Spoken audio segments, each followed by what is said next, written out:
klik. Nah, yuk. Oke, saya ulangi lagi ya Kak ya. Ya, selamat datang kami ucapkan kepada peserta gelar Saka Milenial Kuartir Daerah Jawa Tengah tahun 2020. Kemudian saya juga ucapkan selamat datang kepada narasumber kita pada siang hari ini dari PDKI Kominfo Provinsi Jawa Tengah, Kak Subroto, atau yang biasa kita sapa Kak Bro ya. Salam sejahtera untuk kita semua, salam pramuka. Salam. Ya, baik. Selamat datang juga peserta yang tidak henti-hentinya ya Kak ya, untuk mencari ilmu pada kegiatan kali ini. Pada kegiatan siang hari ini di room 3 ini, kita akan belajar mengenai bagaimana cara menghindari pembajakan akun media sosial. Karena sekarang ini di masa-masa pandemi seperti ini, kita lebih kebanyakan beraktivitas di media sosial seperti itu. Jadi mungkin dari Kak Broto bisa menyampaikan bagaimana tips-tipsnya supaya akun-akun kita itu tidak dihack ataupun dibajak oleh hacker seperti itu ya. Langsung saja untuk mengefektifkan waktu dari Kak Broto, kepadanya saya persilahkan. Terima kasih Kak atas waktunya. Iya. Mungkin perkenalan diri dulu. Ya. Karena kalau tak kenal maka tak sayang katanya. Tak sayang. Iya. Oke, perkenalkan nama saya Subroto Budi Utomo. Mungkin rekan-rekan bisa manggil saya Kak Bro. Nah, Kak Broto juga tidak apa-apa. Ya, Kak. Sehari-hari saya bertugas di Dinas Kominfo Provinsi Jawa Tengah di bidang pesandian dan keamanan informasi di seksi pengamanan PPI ya, pengamanan pesandian dan informasi. Ya, untuk siang ini kita mau sharing. Kita sharing bareng ini, bukan belajar. Ya, kalau belajar misalnya kan, wah kok saya kok sangat-sangat hebat. Enggak, kita belajar bareng, kita sharing-sharing gitu Kak. Oke, di masa pandemi ini kan memang kegiatan banyak dilakukan dari rumah, secara daring dan online. Nah, baik mulai Vidcon maupun tugas-tugas, Google Room, Classroom, dan lain sebagainya. Nah, terus media sosial yang lain kita juga pakai untuk melakukan pembelajaran, baik pembelajaran maupun berinteraksi. Nah, mungkin langsung saja saya berikan sedikit paparan ini ya, paparan. Saya share screen ya? Ya, siap Kak.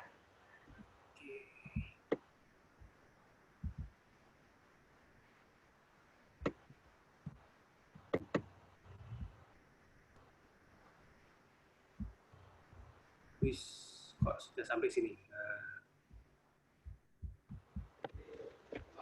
Saya ulangi dari awal.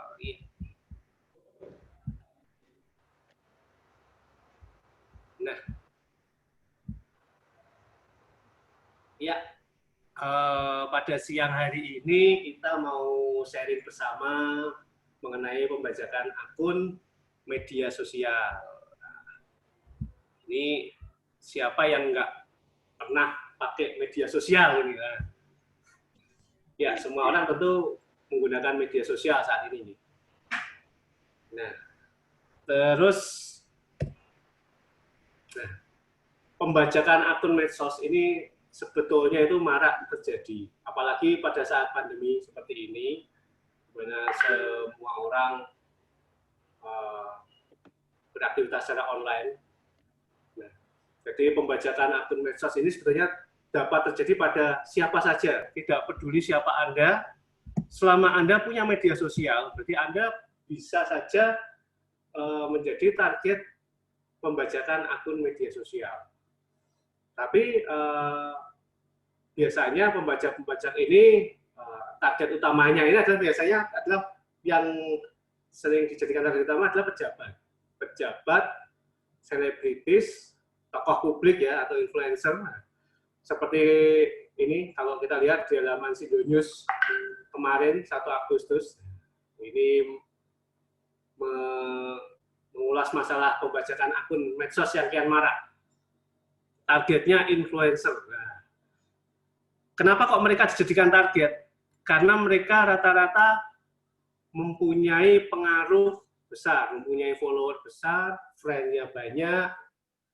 Nah, terus contohnya kalau yang terjadi di Jawa Tengah. Nah, yang terjadi di Jawa Tengah apa sih contoh realnya? Nah, pernah mungkin kawan-kawan pernah dapat tweet dari akun Kominfo mengenai pembajakan akun Twitter Dinas ESDM. Nah, itu salah satu contoh realnya yang ada di Jawa Tengah. Kemudian kemarin sempat juga ada rame mengenai akun Facebook dari Bapak Sekda. Kok muncul akun Facebook Pak Sekda yang lain? Diduplikatkan. Nah, dengan menggunakan akun palsu. Jadi ada 2 akun Pak Sekda. Kemudian ada juga kemarin Pak Wagub juga kena. Pak Wagub diduplikatkan.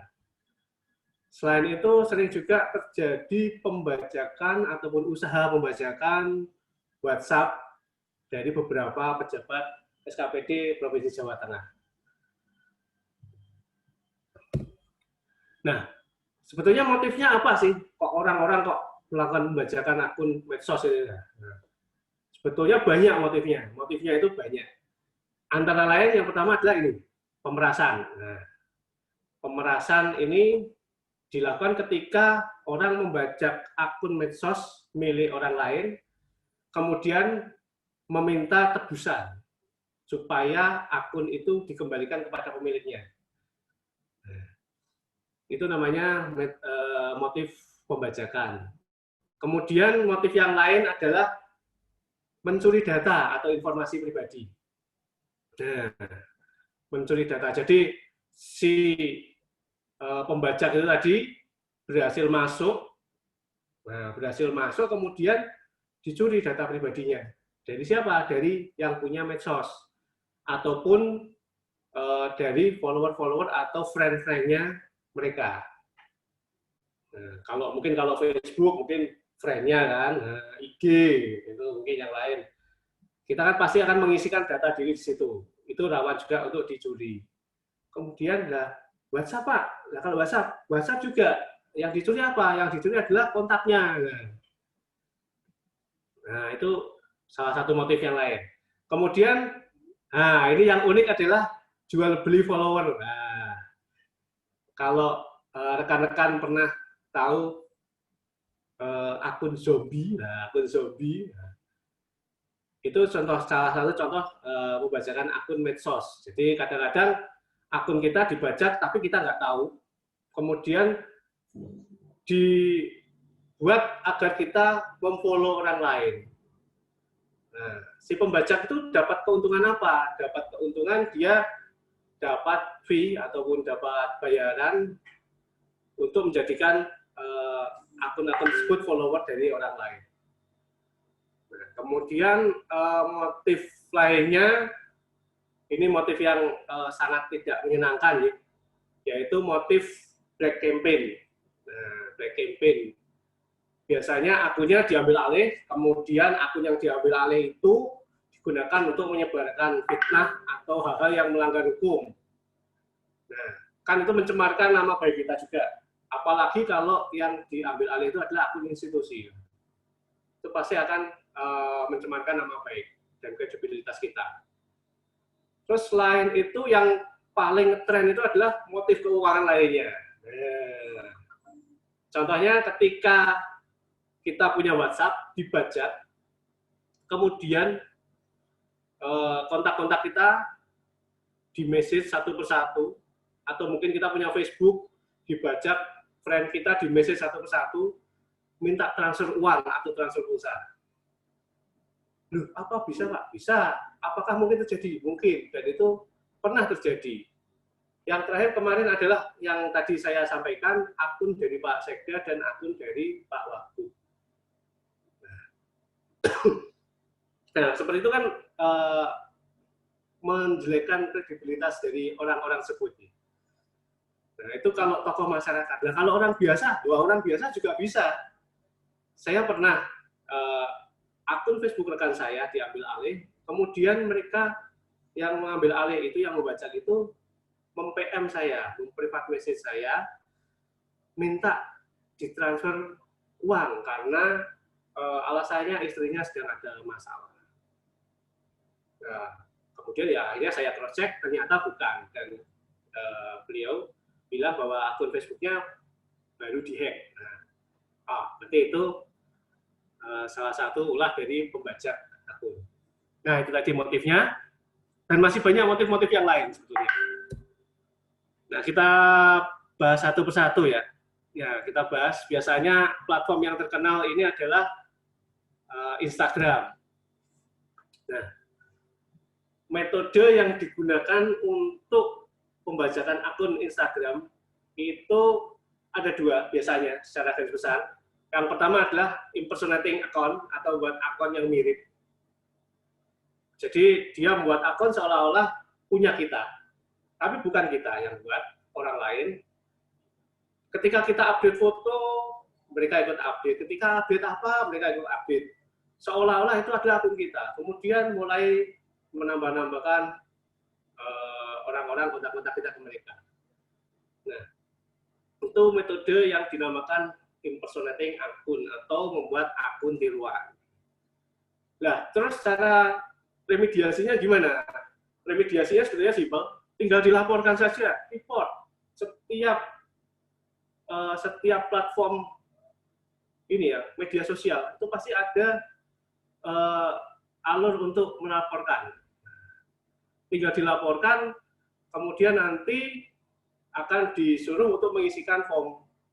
Setelah itu nanti akun tersebut dinonaktifkan. Itu untuk yang akun tiruan. Kemudian yang kedua, metode yang digunakan adalah mengambil alih. Nah, kalau diambil alih gimana? Biasanya kalau akun kita diambil alih, itu ada proses yang namanya pemancingan untuk memancing kita untuk memberikan suatu kode atau suatu OTP atau sandi kita kepada orang lain yang mencoba membaca kita tadi. Nah, akan tetapi ketika ada usaha-usaha untuk masuk akun kita, biasanya itu ada warning atau ada pesan yang dikirimkan ke alamat email kita. Biasanya seperti itu. Nah, kalau sudah terlanjur diambil alih gimana? Kita kalau sudah terlanjur diambil alih, ya kita pilih saja lupa password. Lupa password kan biasanya setelah mengambil alih akun, pembajak ini akan membuat password baru supaya pemilik itu tidak bisa masuk. Nah, kalau sudah terlanjur seperti itu gimana? Ya kita pakai saja prosedur lupa password. Nanti kita reset passwordnya. Atau ketika kita diberitahukan lewat email ada yang merubah sesuatu, nah, kita batalkan perubahan itu. Kemudian, yaitu yang terakhir adalah sama seperti yang akun tiruan tadi, kita laporkan. Kita laporkan itu terjadi jika sudah tidak ada jalan lain. Simpel ya sebetulnya ya remediasinya ya. Nah, terus untuk menghindari pembajakan bagaimana? Untuk menghindari pembajakan akun Instagram, yang pertama adalah pergunakanlah email pribadi. Jangan pinjem email orang untuk buat akun Instagram. Nah, kenapa? Nah, itu kan punya orang. Ketika ada masalah seperti tadi, hal-hal tersebut akan dikirim melalui email. Nah, kalau itu bukan email pribadi kita, ya kita tidak akan bisa melakukan apa-apa karena itu punya orang lain. Nah, kemudian kalau kita pakai di platform lain, selalu di logout. Nah, kenapa? Kadang-kadang platform-platform akun media sosial itu memberikan layanan untuk bisa langsung membuka tanpa harus login. Ada centangan remember me atau remember account atau apapun itu yang menyebabkan pengguna langsung membuka halaman tersebut, langsung bisa menggunakan. Nah, kalau kita menggunakan di komputer umum atau di komputer orang lain, kalau kita nggak logout, bagaimana? Kan bisa dipakai oleh orang lain, kan? Nah, Yang ketiga tipsnya adalah jangan membagikan kata sandi kepada pihak lainnya. Password itu hanya untuk Anda, bukan untuk pihak lain. Bukan untuk pacar, bukan untuk saudara, apalagi untuk tetangga. Nah, bukan, itu ditujukan hanya untuk Anda. Kemudian, ketika kita membuat kata sandi atau password, pakailah huruf dan angka.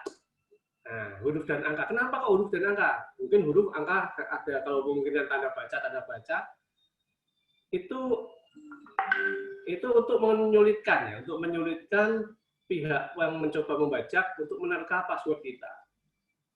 Nah, apalagi kalau kita ganti password itu secara rutin, mungkin setiap bulan atau mungkin setiap periode tertentu. Nah, kemudian fitur yang tidak kalah menariknya dari beberapa platform media sosial adalah autentikasi 2 langkah atau two-factor authentication. Nah, itu diaktifkan saja, sehingga jika ada usaha untuk login, untuk masuk, akan ada autentikasi kedua selain password. Nah, bisa jadi OTP yang dikirimkan kemana? Yang dikirimkan ke email, atau one time link yang dikirimkan ke email, atau mungkin yang dikirimkan ke handphone. Aktifkan saja supaya orang lebih susah untuk mencoba masuk ke akun Anda. Itu yang di Instagram. Nah, sekarang Twitter. Twitter juga mirip pembajakan yang dilakukan di Twitter ini biasanya metodenya sama tadi, membuat akun tiruan. Buat Twitter mirip, ada saya Broto, itu ada yang buat akun BR0T0, itu kan mirip. Nah, fotonya dikasih saya, kemudian nge-tweet hal-hal yang enggak. Terus kemudian metode yang kedua adalah dia membuat phishing email. Nah, phishing email atau fake email, mengirimkan fake email ke kita. Ini sudah banyak orang yang termakan fake email atau phishing. Terkadang malah orang-orang yang harusnya sudah paham malah jadi ikut termakan. Karena apa? Karena terkadang kita lengah. Pada saat lengah kita baca email, itu ini dari Twitter ini. Anda diharapkan untuk segera ganti password, karena password Anda sudah diketahui oleh orang. Nah, yang dikirim dari mana? Dari Twitter. Kelihatannya kok dari Twitter ini. Padahal ketika kita cek lagi, sendernya bukan Twitter. Ada twitter.apa atau apa. Alamat emailnya bukan dari alamat email resmi dari Twitter. Nah, kalau bukan alamat resmi itu sudah pasti phishing. Jangan diklik, abaikan saja, delete kalau perlu. Nah, jadi kalau menerima email phishing, abaikan, delete saja. Nah, kemudian yang terakhir ini metodenya adalah menggunakan keylogger atau spy apps. Nah, ini metode ini unik. Biasanya ini mungkin kalau rekan-rekan ini kan cowoknya tidak percaya sama ceweknya, pasang keylogger di HP-nya. Nah, pasang keylogger, maka akan bisa mengumpulkan data-data seperti username, password, atau apapun juga yang dilakukan di handphone tersebut. Nah, akibatnya apa? Akibatnya si pembajak tadi atau yang masang keylogger tadi bisa mempergunakan data-data tersebut. Ketika dapat data mengenai username dan password, bisa langsung dipakai. Nah, terus gimana? Nah, terus cara remediasinya bagaimana? Atau saya harus bagaimana? Nah, teman-teman tinggal cek saja pada handphone. Ketika ada ketika ada aplikasi yang mencurigakan, itu bukan saya yang install, hapus saja. Karena aplikasi-aplikasi tersebut tidak kita ketahui kan sumbernya siapa, yang install siapa, ya udah hapus saja. Jangan-jangan itu keylogger. Nah, nggak tahu kan? Atau mungkin kita install dari sumber-sumber yang tidak terpercaya. Nah, mungkin ada mod apa, biasanya kan nyari kan game apa mod gitu kan. Nah, itu nanti kita install ternyata itu ada keyloggernya. Itu kan bahaya. Terus untuk akun yang dibajak, nah ciri-cirinya gimana sih? Ciri-cirinya itu biasanya kita cek, loh, ini tweet bukan dari saya, kok ada nge-tweet seperti ini, atau ada aktivitas yang bukan kita lakukan, itu berarti ada tanda itu. Atau ketika kita punya friend atau follower atau apa, tiba-tiba kok unfollow, atau tiba-tiba ngeblok si A, si B, si C, lah. Itu juga bisa jadi itu merupakan ciri-ciri dari akun rekan-rekan yang sudah dibajak. Nah, atau ketika teman-teman buka email, rekan-rekan buka email, ada pemberitahuan resmi dari Twitter, yang resmi ya, bukan yang fake tadi, bahwa ada percobaan masuk kepada akun kita. Kalau masih percobaan masuk, mungkin dia belum berhasil masuk ya. Tapi kalau sudah ada konfirmasi untuk perubahan data yang ada di dalam, lah, berarti kan dia sudah masuk. Nah, kalau dia sudah masuk, berarti kita itu salah satu dari ciri-ciri dari akun kita sudah dibaca orang tanpa kita sadari. Terus yang paling ketara ya, yang paling terasa sekali itu ketika kita login kok nggak bisa loh, passwordnya padahal nggak saya ganti, passwordnya nggak saya apa-apakan, kok nggak bisa login. Dicek lagi 1 kali, 2 kali, 3 kali passwordnya sama kok nggak bisa login. Nah, itu juga bisa jadi merupakan ciri-ciri akun kita dibaca. Nah, untuk menghindari pembajakan ya tadi sama ya, hampir sama dengan Instagram. Yang pertama pastikan menggunakan email pribadi untuk mendaftar.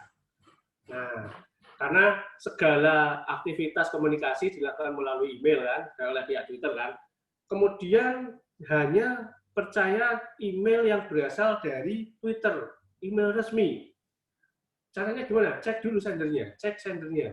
Kalau sendernya bukan dari Twitter, itu berarti bukan. Apalagi kalau kita sering terima untung beliung beritama.blogspot, nah itu kayak gitu. Contoh-contoh dari yang spam seperti itu kan. Kalau email, kita cek dulu sendernya apakah dari Twitter atau tidak. Nah. Terus kemudian ketika kita menerima OTP atau kata sandi, nah, jangan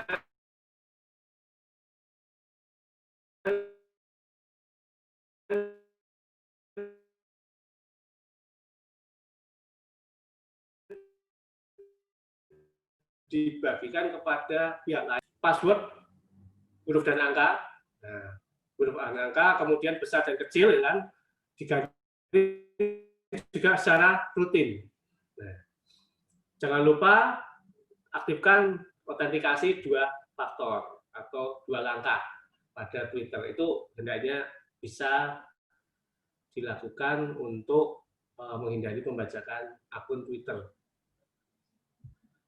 Nah, yang terakhir ini adalah WhatsApp. WhatsApp itu juga medsos ya, karena digunakan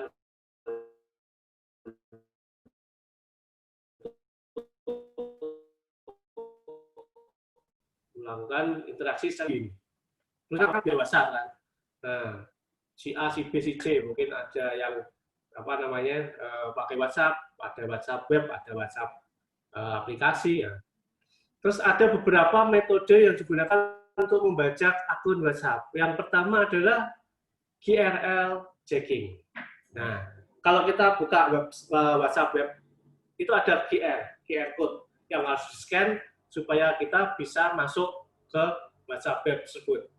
Ada juga aplikasi-aplikasi yang mengemulasikan WhatsApp web ke dalam aplikasi di handphone. Nah, ketika kita install aplikasi tersebut, kita harus scan QR code supaya mengaktifkan WhatsApp yang ada di handphone tersebut. Jadi kita bisa buka 2 WhatsApp, 1 akun, 2 WhatsApp. Caranya gimana? Caranya memanfaatkan aplikasi-aplikasi tersebut. Contohnya ada clone WhatsApp itu ya. Kalau rekan-rekan mungkin lebih familiar. Nah, tapi dia ciri-cirinya harus scan QR.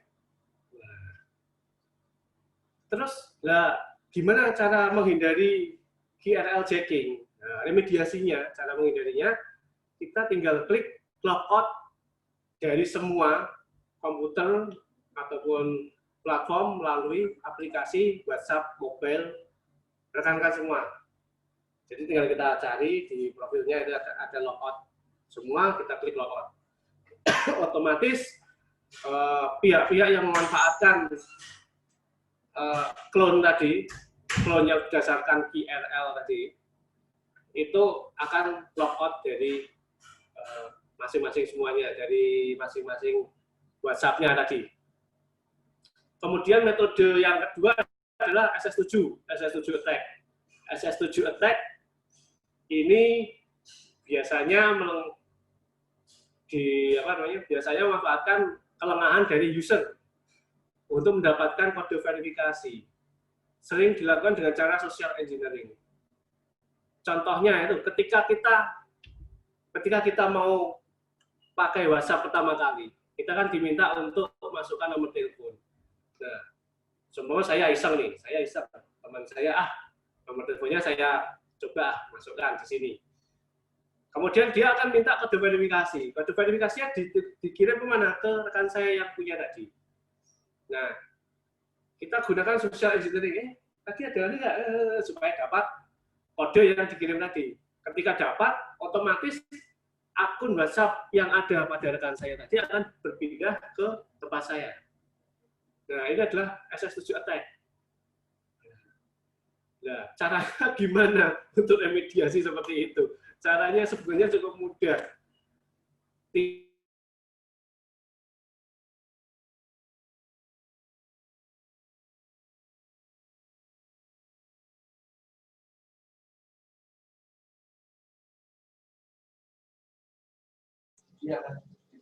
Ada gangguan ya?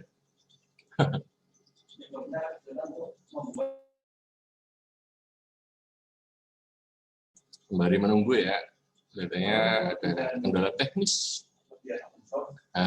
Putus lagi ya. Nah ini bergabung lagi. Putus ya? Iya, putus. Monggo. Oke,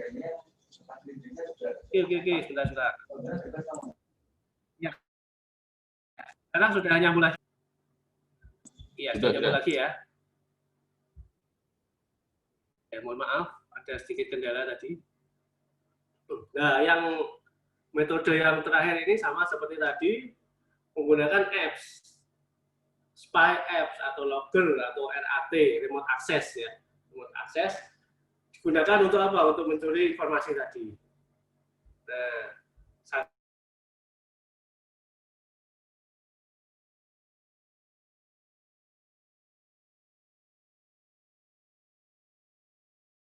Nah, remediasinya seperti apa? Tinggal kita cek di handphone kita, apakah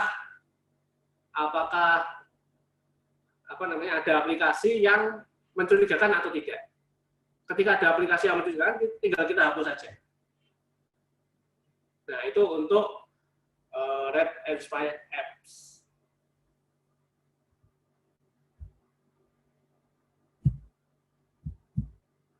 Nah, terus bagaimana untuk menghindari pembajakan dari WhatsApp? Yang pertama adalah pastikan nomor yang digunakan untuk WhatsApp adalah nomor milik pribadi Anda masing-masing. Jadi rekan-rekan gitu kan. Kemudian kalau kita pakai WhatsApp web itu biasakan logout. Jangan juga pernah membagikan kode OTP yang dikirimkan oleh pihak WhatsApp kepada Anda. Apalagi biasanya di speak ya, metode social engineering tadi, di speak gitu kalau bahasa kerennya ya kan, supaya dapat kode OTP yang dikirimkan ke rekan-rekan. Akhirnya ketika dapat, otomatis dapat ditarik juga data-datanya. Kemudian fitur 2 langkah autentikasi atau faktor autentikasi dihidupkan supaya menyulitkan pembaca untuk mengambil alih akun WhatsApp kita. Serta kalau memang rekan-rekan mau bisa menambahkan aplikasi locker. Nah, aplikasi locker itu seperti apa?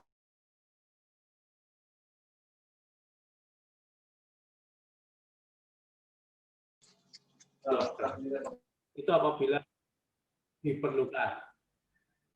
Iya. Terus kalau kita sudah terlanjur dibaca WhatsApp-nya gimana?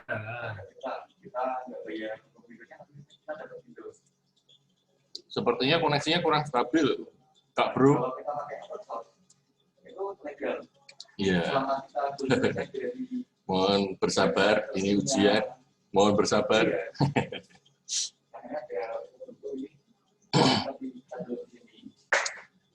Oke, sambil ditunggu ya. Kelihatannya ada terkendala teknis terkait koneksi mungkin dari Kak Bro. Ya. Masih sabar kan Kak Jayen? Panggilannya siapa nih? Gian apa Jayen?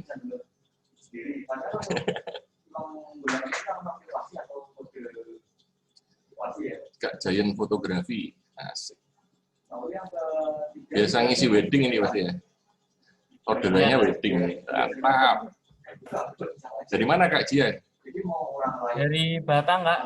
Dari Batang. Siap. Iya. Batang. Di rumah kan ini ya? Di rumah aja ya? Iya, di rumah sekalian ikut 2, Kak. Mantap. Enggak cuma kamu, si Abdul ini juga ikutan 3 ya dulu? Jadi nyambi sambil di laptop, Kak. Iya. Abdul Rahman juga ikutan 3. 3 apa 2 dulu? 2, Kak, 2. Bentar ya. Sabar ya Sul ya. Memang cobaan itu berat. Ini ujian.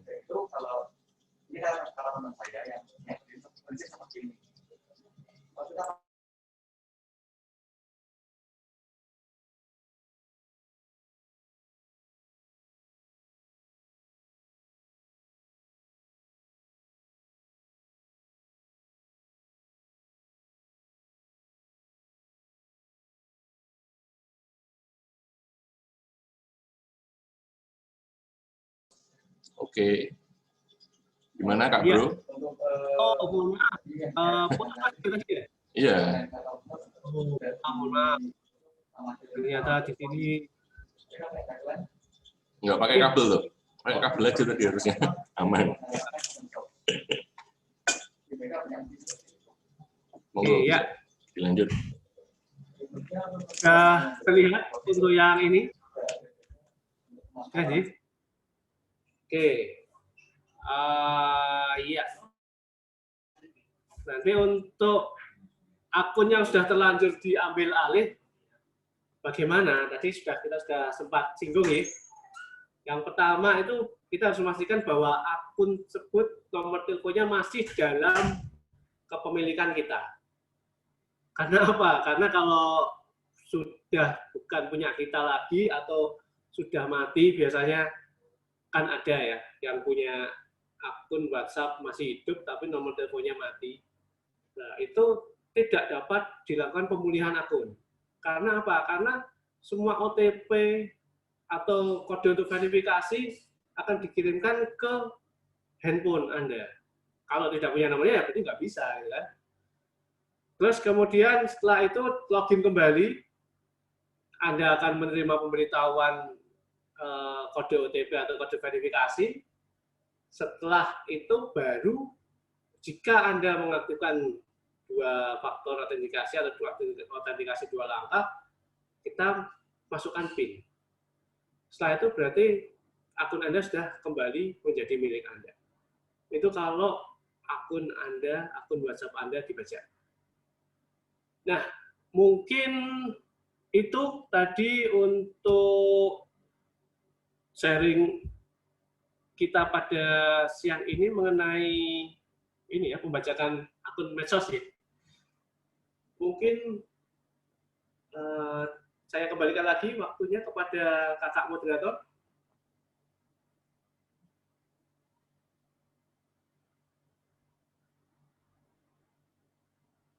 Atau mungkin ada rekan-rekan yang mau menanyakan sesuatu ini mengenai pembajakan akun medsos ini. Oke, kita buka termen aja deh. Ini kelihatannya Kak Rida juga terkendala koneksinya juga mungkin. Iya, ini koneksinya agak putus ini Kak. Waduh, maaf ini Kak. Yang paling normal kelihatannya koneksi saya ini sama Samsul. Kalimantan loh ini kelihatannya lancar. Kamu lagi di pinggir jalan apa di kafe lagi?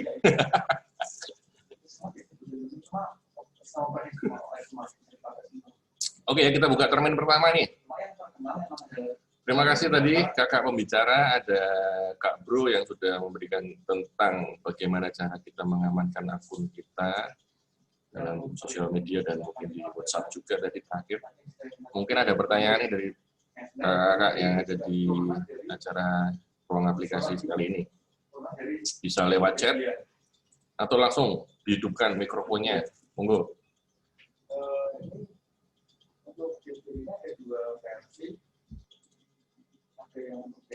Nggak ada nih. Samsul lagi mesti kelihatannya. Muka-mukanya mau bertanya terus.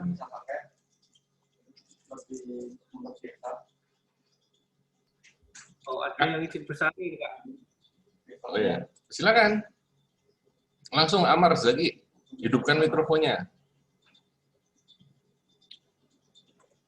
Ini yang paling sering digunakan untuk masyarakat adalah Google. Halo Amar, jadi bertanya. Teman-teman itu baru pindahan dari Windows ke Linux. Amar jadi bertanya, oh lagi ngetik ini mungkin. Oke, yang lainnya mungkin. Samsul boleh, Kak Jayen fotografi juga boleh.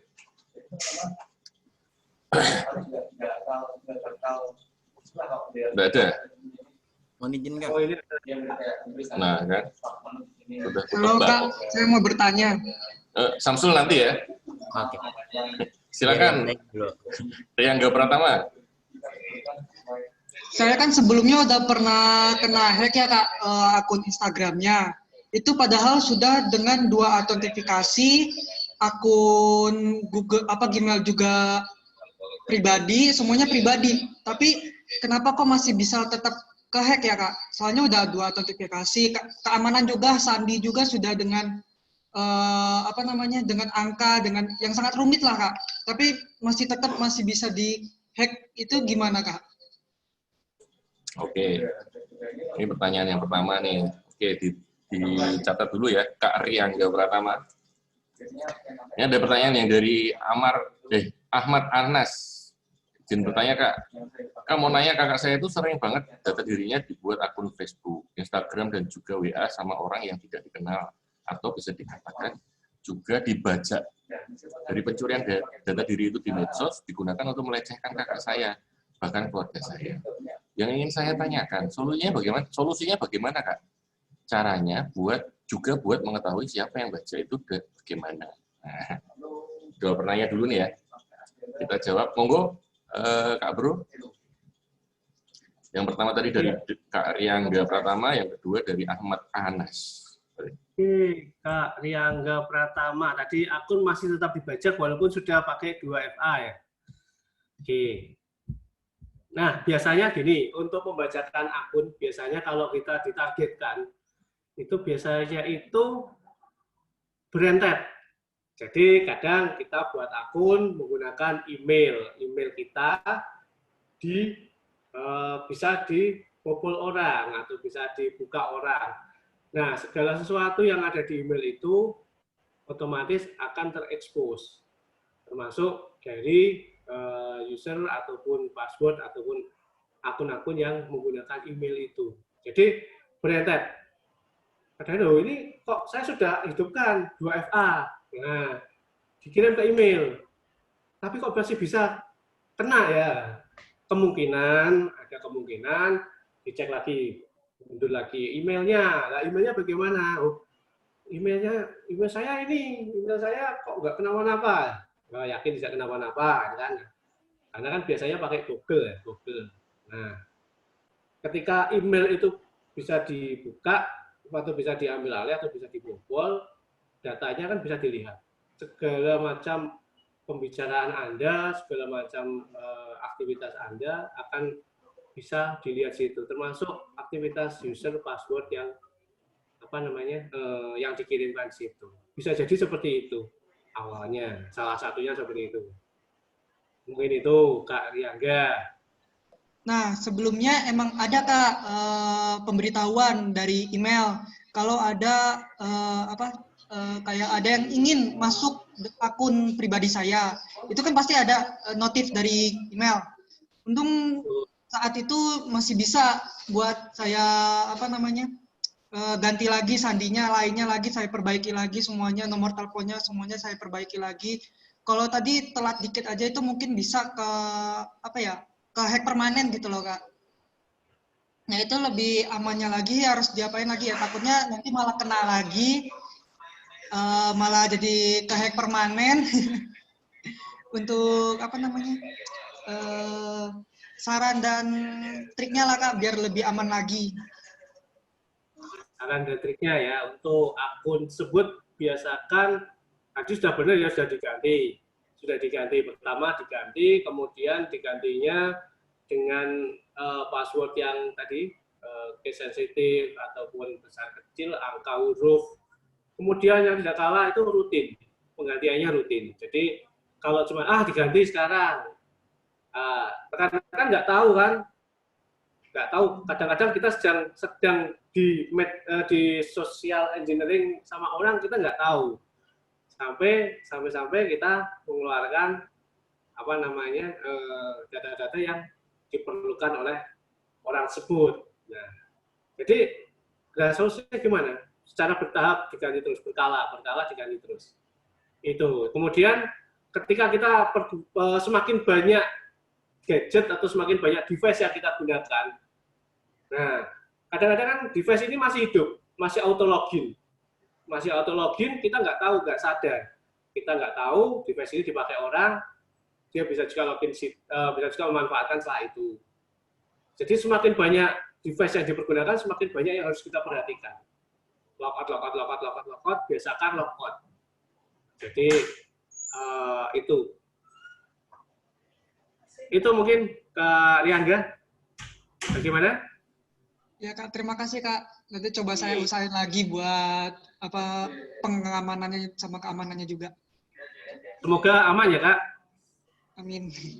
Amin. Oke ya. Yang kedua tadi Kak, dari Kak Ahmad Anas tadi tentang datanya yang ada di akun Facebook dan Instagram.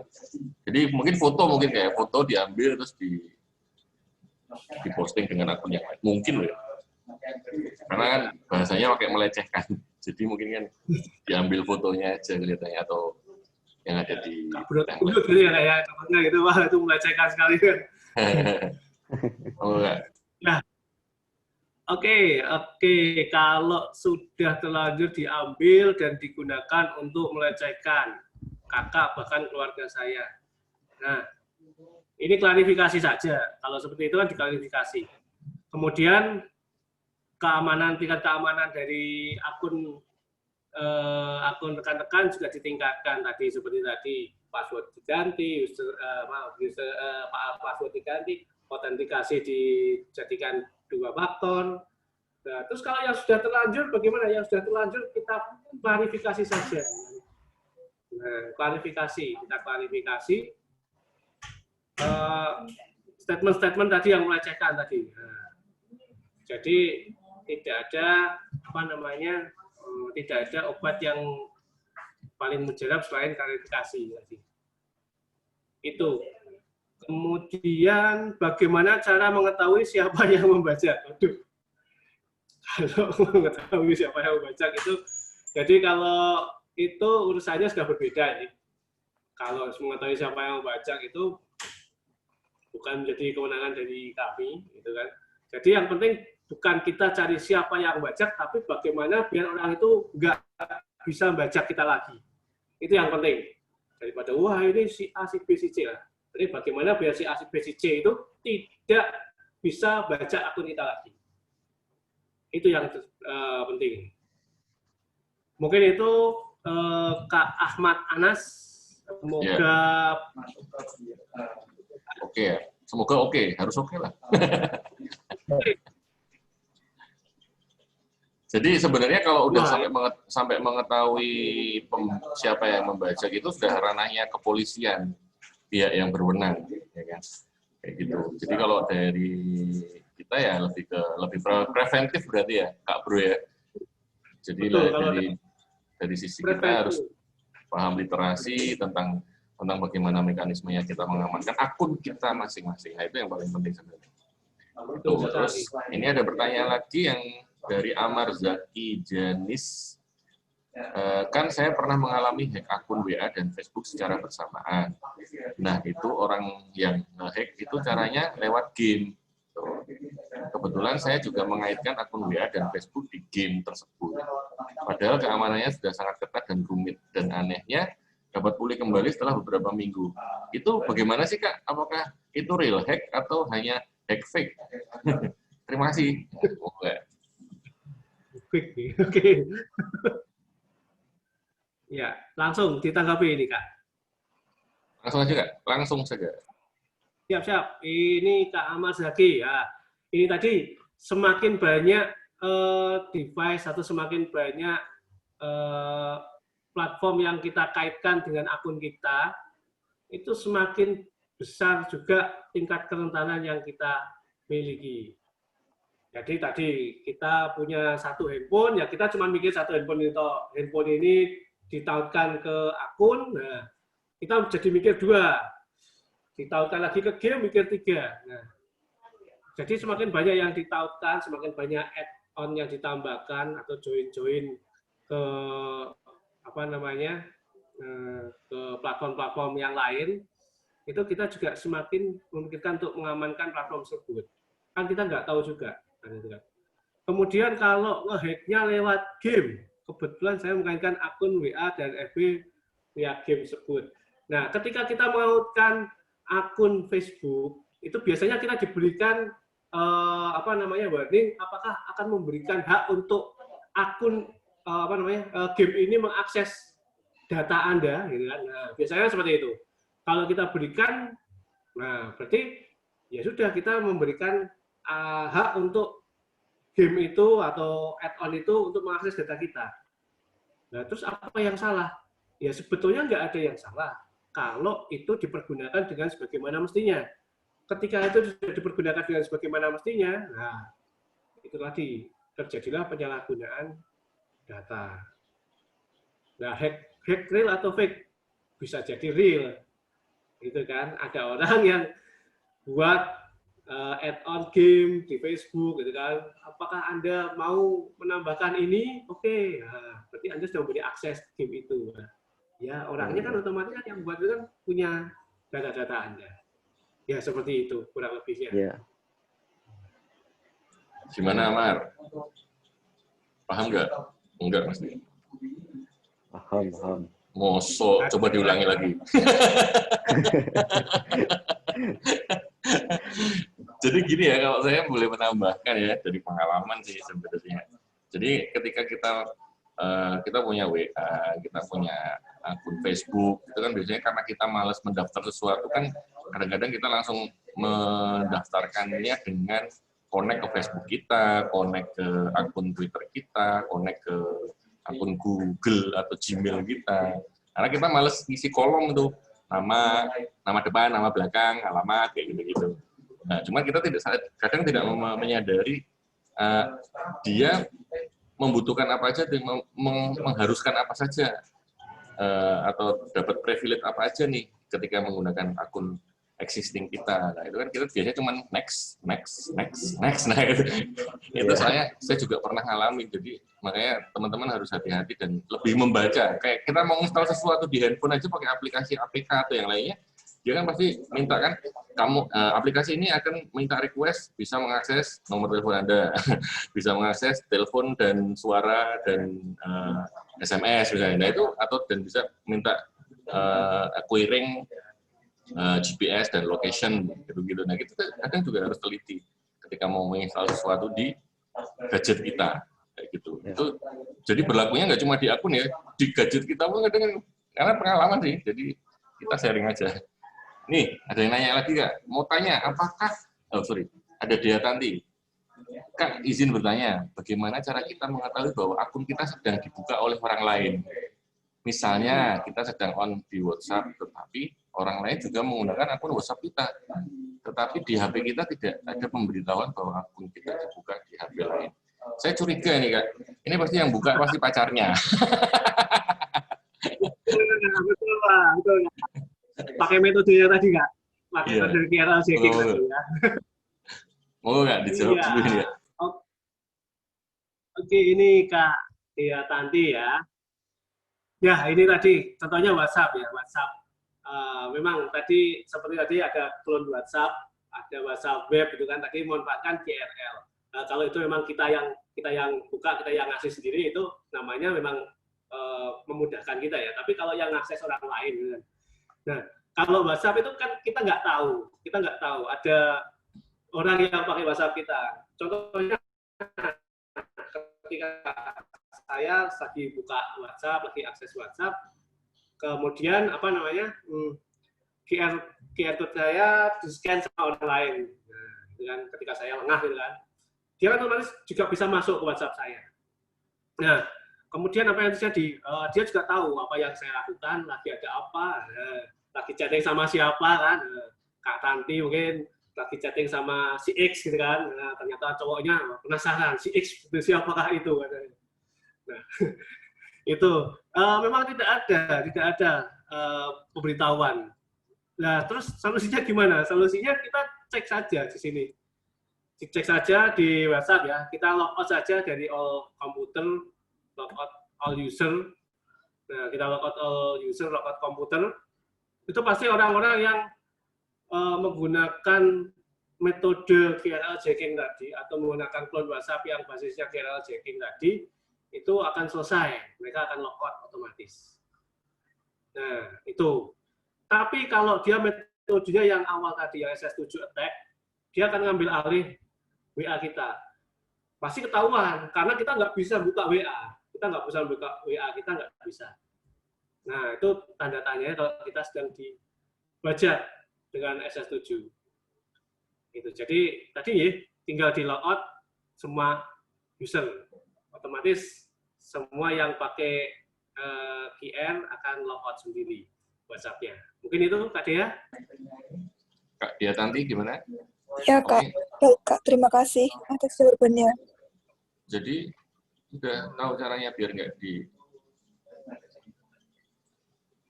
apa namanya? Sudah Kak. Siapa pacarmu ya? Bukan. Oke.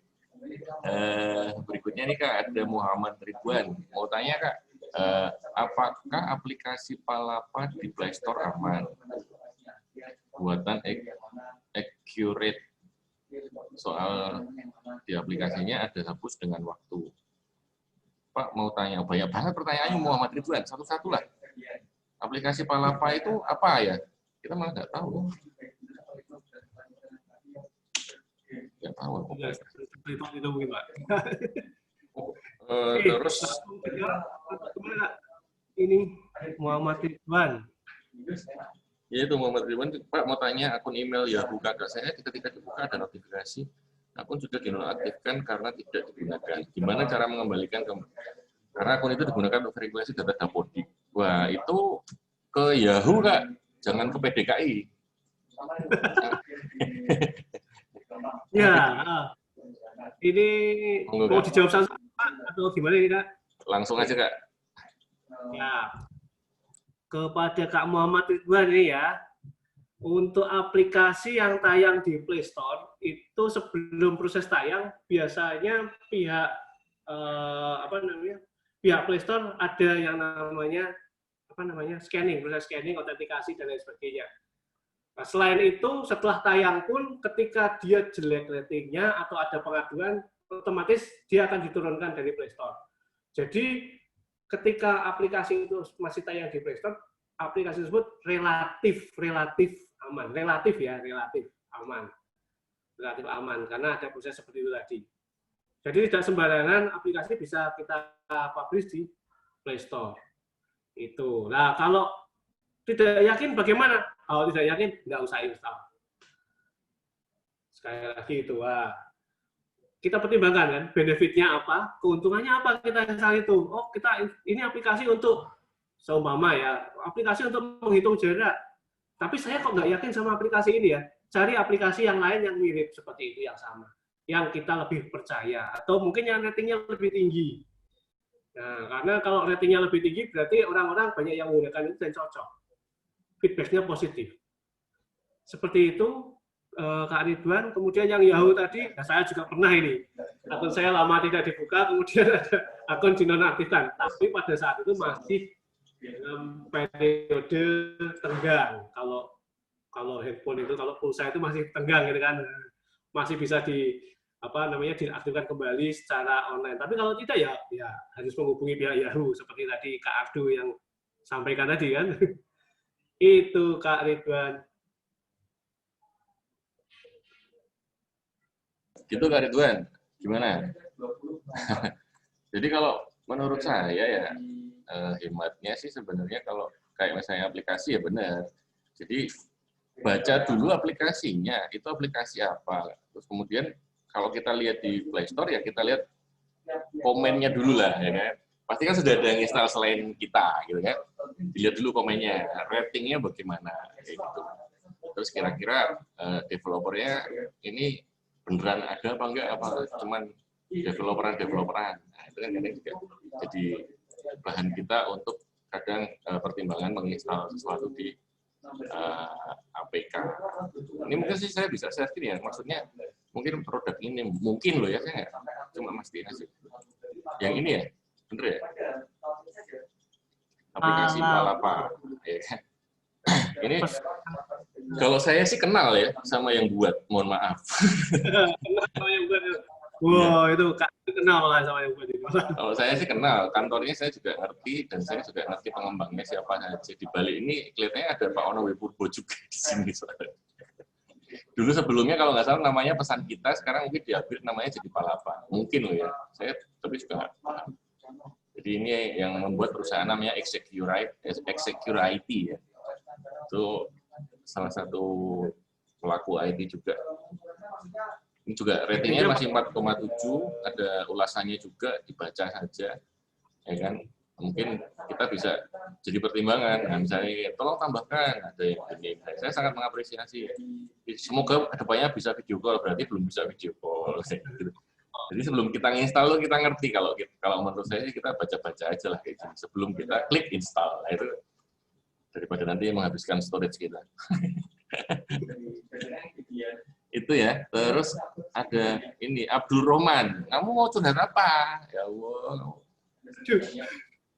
Ini ada curhat jodoh ini Kak, jangan-jangan. Ini Kak. Oh, Palapa sudah bisa video call Kak. Oh iya, monggo, nggak apa-apa. Ini tadi saya cuma baca komennya. Kan ada komennya nih, tanggal 29 Mei itu masih ada komen, semoga kedepannya bisa video call. Kalau sekarang sudah bisa, berarti bagus. Berarti kan update terus. Jadi contoh aplikasi yang bisa dipercaya itu kan bisa periodik itu dia update untuk versinya dan fitur-fiturnya. Kayak gitu sih. Monggo, siapa tadi? Abdul, ya. Ya, mungkin gini Kak, apa ya? Kalau masalah kayak apa namanya tadi? Aplikasi-aplikasi atau akun-akun yang kena hack itu ya. Jadi mungkin kita tuh butuh peranan penting banget dari birokrasi Kominfo gitu ya. Karena ingat zaman dulu itu sempat ada nomor refleksi itu kan, di mana nomor itu kan injek di perangkat kita langsung gitu ya. Dan nomor itu kan berarti melekat ke kita ketika kita mau mau ganti handphone juga susah karena nomor itu sudah melekat di handphone. Nah, tapi sekarang itu kan banyak sekali ketika kita beli handphone, kita bisa gonta-ganti kartu dan segala macam. Mungkin birokrasi dari bagaimana nih filterisasi produk-produk yang masuk ke Indonesia itu kan, handphone-handphonenya seperti apa, regulasinya seperti apa. Dan sempat dengar cerita teman yang ada di luar negeri itu ketika mau beli pulsa pun harus menggunakan ID card gitu. Artinya ketika mau mendownload sesuatu pun tidak semua aplikasi bisa dimasuk ke negaranya gitu. contoh kayak di China ataupun di Korea tuh benar-benar kayak Play Store tuh benar-benar dibatasin gitu. Nah, kalau di Indonesia itu terlalu dibuka menurut saya itu ya. Dan banyak anak-anak yang di bawah umur itu bisa menginstal sendiri gitu kan. Dan tanpa mereka ngerti apa namanya harus apa sih yang dilakukan, mereka yang penting wah saya mau install ini. Contoh sederhana kayak game. Game itu banyak anak-anak yang belum saatnya bisa main game itu, tapi mereka main. Contoh anak di tempat saya itu ada anak-anak kecil SD udah main Mobile Legends gitu kan. Dan itu kan mesti harusnya tuh, wah ini Mobile Legends ini hanya untuk anak-anak, hanya untuk apa namanya remaja gitu. Nah mungkin apa ya, kayak regulasi dari Kominfo-nya atau bagaimana biar benar filterisasi aplikasi, kemudian kayak apa gadget-gadget yang masuk Indonesia itu benar-benar ada apa ya istilahnya tamengnya lah gitu. Jadi kalau ngelihat sekarang tuh semakin terbuka, anak-anak TK udah mainan gadget yang aplikasinya, karena tidak semua orang tua itu bisa aware dengan gadget mereka gitu. Itu sih Kak, apa ya, ya sangat menyayangkan sebenarnya dengan kondisi yang sekarang. Akhirnya apa efeknya ya banyak membacakan akun media sosial gitu. Itu sih curhatnya. Mungkin apa ya, bagaimana peran Kominfo itu sendiri untuk bisa mengadakan edukasi atau mungkin apa ya ke pusat itu regulasi untuk gadgetnya seperti apa, kemudian aplikasi-aplikasi yang ada di Play Store seperti apa gitu. Mungkin itu Pak, curhat saya. Terima kasih. Oke. Ini berarti angkatan tua ya. Karena sudah merasakan zaman ini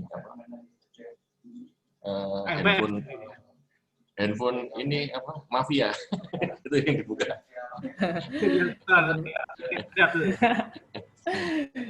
Ya, dianggap tua-tua enggak juga ya. Monggo Kak Bro. Oh, berarti saya tua ya. Ya waduh, ketahuan umurnya ini, ada handphone AMPS juga ini. Waduh. Oke, jadi gini, Kak, sebetulnya di negara kita ini sebetulnya itu tidak kalah dengan negara-negara yang lain. Sudah banyak aturan-aturan, sudah banyak filter-filter yang diterapkan di negara kita. Contohnya, pada saat kita browsing internet, itu ada, kita buka halaman atau situs yang tidak semestinya atau menggunakan konten negatif, pasti akan masuk ke zona internet positif, gitu kan. Padahal kontennya negatif, tapi internetnya positif. Nah, seperti itu kan, pasti akan keblokir. Dengan kata lain seperti itu kan, keblokir. Kemudian apa namanya, untuk ini apa namanya tadi pendaftaran kartu, kalau di luar negeri beli pakai KTP, kalau di kita memang beli nggak pakai KTP. Tapi pada waktu kita mau mendaftarkan nomor, itu harus pakai KTP. Jangan salah loh. Ketika kita beli nomor, di abang-abang tukang nomor itu kan ini tadi kan, itu pasti kita harus aktivasi. Aktivasinya pakai apa? Pakai nomor KTP, pakai nomor NIK kita kan, nomor kependudukan kita. Itu adalah KTP. Jadi sama seperti di luar negeri, di kita itu. Cuman yang membedakan apa? Sama seperti tadi, game juga sudah ada tulisannya PG, ada tulisannya 18+, 13+. Terus kadang sudah dituliskan di situ ada mengandung unsur kekerasan, harus dengan pendampingan orang tua. Tapi apa? Tapi orang tuanya sendiri yang kurang mendampingi anak-anaknya. Kemudian pada saat sama seperti tadi untuk pendaftaran nomor telepon, kadang masih juga ada yang menanyakan, Mas, ini yang nggak usah pakai daftar ada nggak? Ya, itu orang Indonesia ciri khasnya seperti itu kan. Boleh daftar, Mas? Wah kok udah daftar, angel. Yang nggak usah daftar ada nggak? Itu. Kemudian nggak mau baca. Nah, nggak mau baca itu penyakit orang Indonesia. Game, aplikasi sudah di situ, sudah ditulis usia minimal yang boleh menggunakan atau yang boleh menginstal atau memakai game ini atau aplikasi ini itu sekian tahun. Termasuk WhatsApp, platform medsos yang lain itu minimal ada minimalnya loh kalau dengan rekan-rekan baca lagi di term of agreement-nya, itu minimal 13 tahun. Nah, terus kalau yang di bawah itu bagaimana? Yang di bawah itu boleh pakai, tapi dengan pengawasan orang tua, tentunya itu. Kemudian kalau aplikasi-aplikasi yang dipergunakan di handphone, nah itu gimana sih memfilternya? Wah, ini Kominfo nggak difilter, handphone bisa nginstal apapun. Ya, sebetulnya di luaran pun di dunia maya itu banyak aplikasi-aplikasi yang bisa digunakan untuk memfilter konten-konten itu. Jadi tinggal diinstal aplikasi itu, jadi otomatis handphone itu hanya bisa digunakan sebagai tertentu saja. Contohnya aplikasi yang boleh dipakai adalah aplikasi ini. Ya, nggak boleh nyebut merek kan, aplikasi XYZ.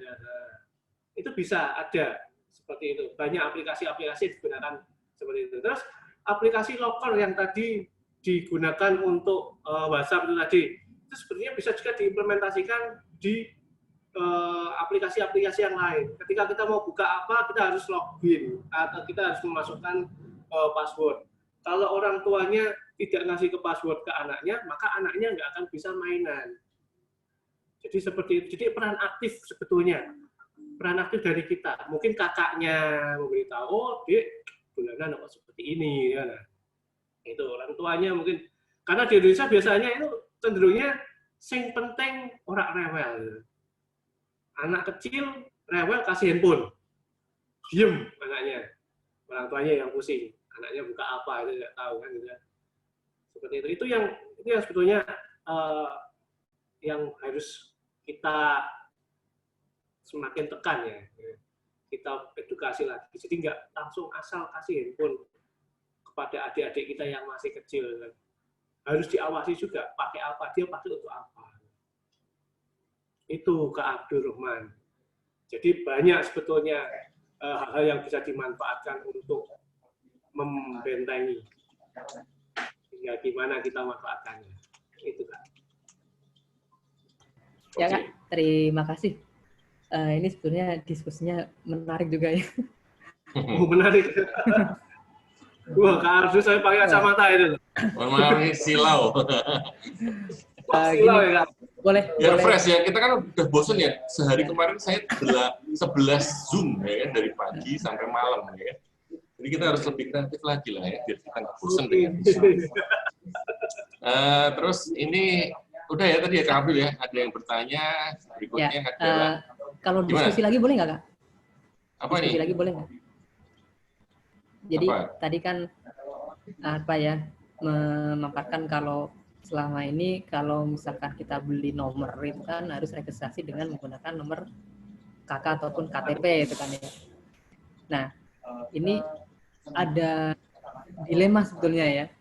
Yang pertama itu memang itu buat autentikasi kita bahwa nomor kita terdaftar secara resmi, itu yang pertama. Tapi di sisi lain, ketika kita menunjukkan nomor KK atau nomor KTP kita, sebenarnya kita memberikan hal privasi kita ke orang lain. Gitu. Ya, bisa jadi pikiran negatifnya itu kan bisa dimanfaatkan sama si penjual nomor tersebut gitu ya, atau counter itu. Karena ada beberapa kasus yang misalkan sekarang ada peminjaman online dengan menggunakan identitas yang palsu. Nah, itu kan bisa salah satu bisa dijadikan jalan untuk bisa dimanfaatkan dari identitas-identitas yang sudah kita serahkan ibarat seperti itu. Karena kadang kayak banyak orang tua yang yang penting ini bisa dipakai, ini nomor KTP-nya atau nomor kakaknya. Nah, kita nggak ngerti itu nomor itu nanti seperti apa. Bisa jadi ya ini pikiran negatifnya bisa disimpan atau dimanfaatkan seperti itu. Mungkin itu ada dilema di sisi positifnya, yaitu biar nomor itu tuh nomor kita yang resmi, tapi di sisi jeleknya itu menjadikan hal privasi kita, data-data privasi kita diketahui sama orang lain. Itu sih. Terima kasih. Jawab sendiri ya, itu nggak pertanyaan. Ya, kan diskusi mungkin- aja ini. Nah, maksudnya Mungkin mau kalau ikut kondisinya program. seperti itu gimana gitu?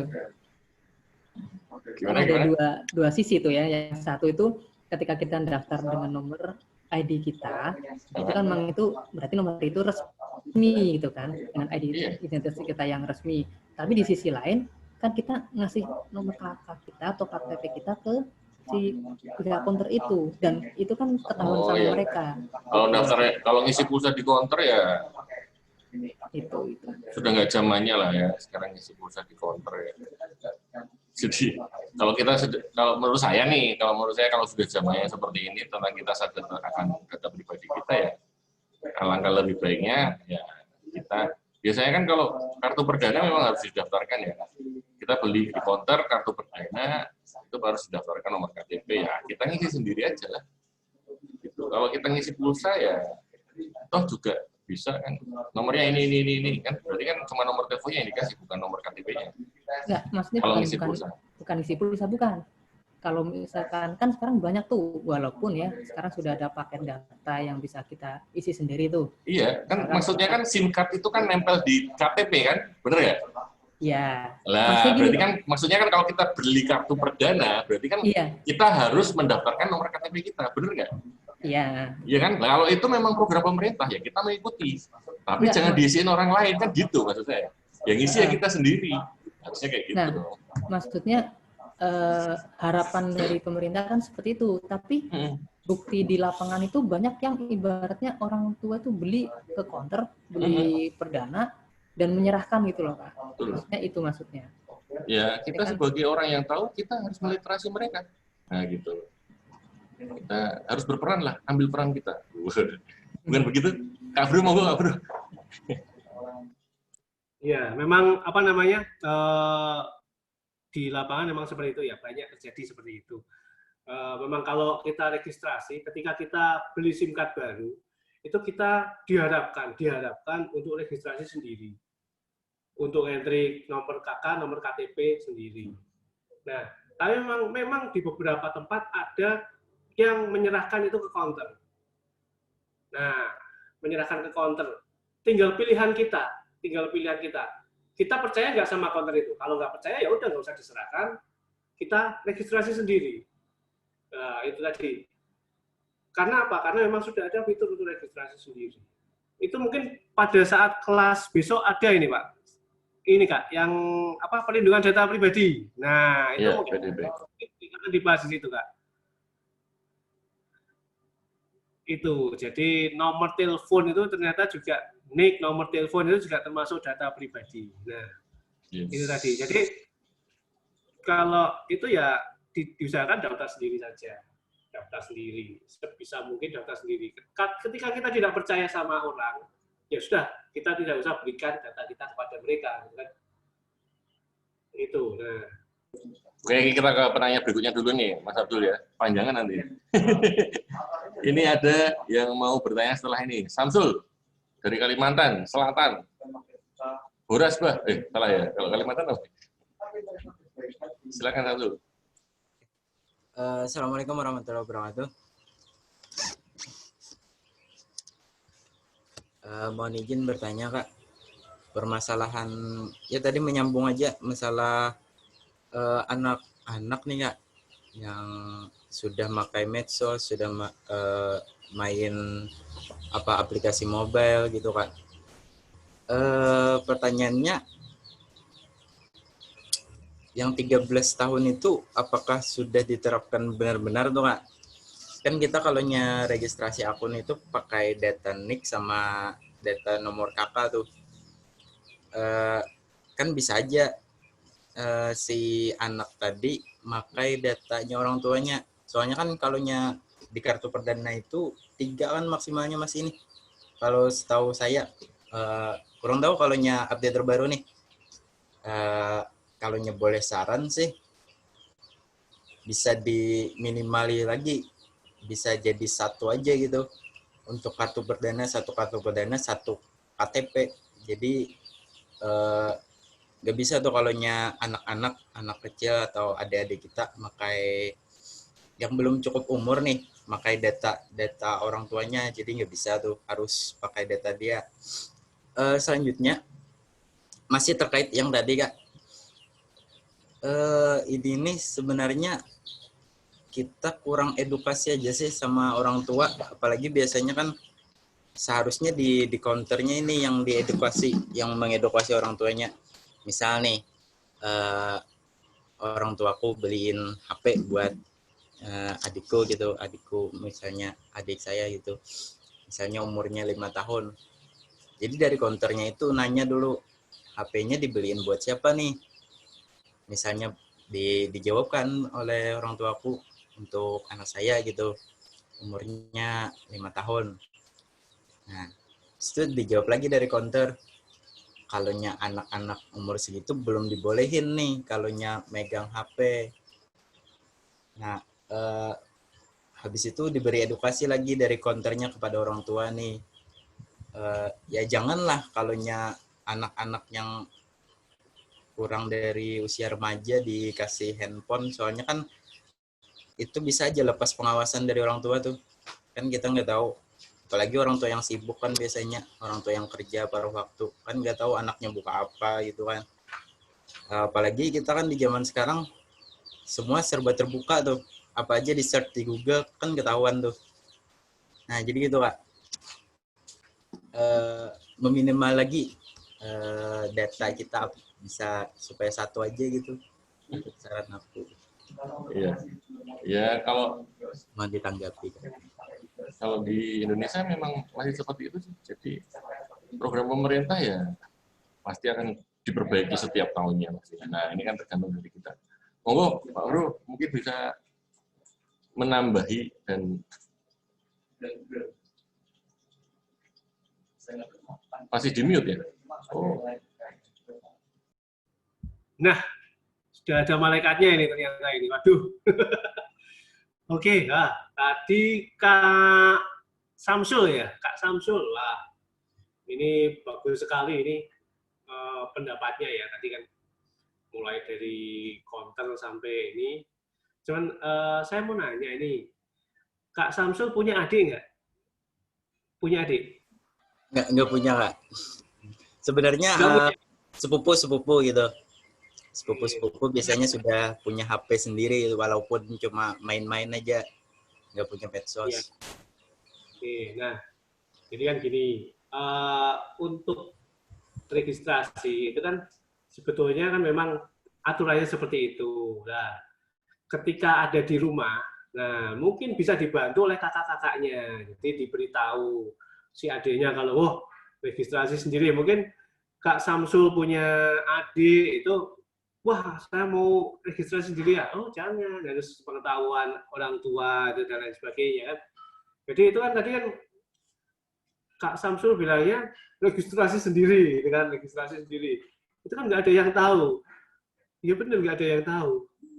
Tapi kan apakah orang tuanya tidak tanda tanya, bapak ibunya, loh, kok ini Samsul kemarin beli HP, punya HP, nggak punya nomor. Kok sekarang kok bisa mainan? Pasti akan ditanya nggak Kak Samsul kira-kira sama orang tuanya? Ditanya kan? Tadinya Kak Samsul punya HP, nggak bisa dipakai untuk apa-apa. Terus kemudian beli nomor, terus jadi bisa dipakai untuk mainan Mobile Legends. Ya. Orang tuanya Kak Samsul tiba-tiba nanya nggak, kok sekarang bisa dipakai? Iya kan? Nah, berarti kan kembali lagi untuk pengawasan. Untuk pengawasannya paling utama adalah dari sisi keluarga, Kak Samsul. Jadi dari kakak, dari orang tua, ini diharapkan untuk bisa ini tadi mengawasi anak-anaknya ataupun adik-adiknya, ngasih tahu, mendampingi, gitu kan. Google pun juga kalau kita search sebetulnya ada Google yang for kids. Jadi kalau kita search di Google, filternya pun juga ada untuk berdasarkan usia. Tidak semua hal dimunculkan, itu bisa. Itu jadi tergantung lagi di kita yang memprovide adik-adik kita seperti apa. Itu tadi. Handphone kita settingkan, mereka pakai sesuai dengan kebutuhan mereka. Jangan mereka disuruh pakai ini handphone, pakai. Pasti akan coba-coba yang lain dan kita akhirnya nggak tahu, nggak bisa kontrol gitu kan. Itu Kak Samsul. Mungkin itu tambahannya. Itu Kak Andrew. Ya. Ini jam-jamnya kita sudah mulai turun stamina-nya biasanya kan, karena ini jam-jamnya untuk rebahan ya kan, dan mager gitu ya. Tapi teman-teman ini yang masih menghidupkan kamera ini cukup segar ya, saya lihat ya. Nggak tahu kalau yang mematikan kameranya biasanya sambil selonjoran apa tengkurap ya.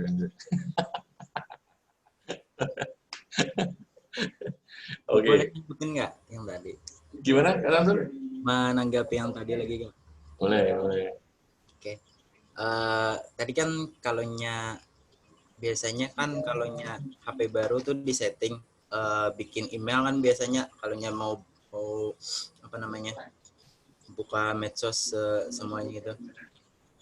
Ya, buat download ini, aplikasi di Play Store kan harus punya email baru. Harus gitu punya kan. email. Ya. Kebanyakannya datanya itu bukan data yang pemilik HP-nya. Kan kita belinya buat anak nih misalnya. Data itu data orang tuanya. Supaya lebih mudah nih. Jadi kan lolos itu kalaunya di penjaringan di umur, kalaunya Google atau YouTube. Kebanyakan kalaunya anak-anak itu biasanya nyari hiburan kan ke YouTube tuh. Iya dong.